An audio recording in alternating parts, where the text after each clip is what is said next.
Maayong gabi mga kauturan, mga higala, mga brothers and sisters sa pag-alaga dira sa ato ng Ginoo. So sa sining gabihon yari magatuon kita sa isa ka bersikulo dira sa Biblia nga may titulo, si Jesus amo ang dalan pakadto sa Amay. So mga kauturan, nagapati bala mo nga si Ginoong Hesukristo amo gid bala ang dalan pakadto sa Amay? Anong ginasiling sa ang ato ng Biblia about sining nga titulo? Makita dira sa Juan 14 bersikulo 6.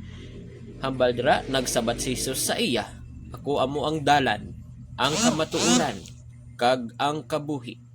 Wala sing may makakadto sa Amay kun indi paagi sa akon.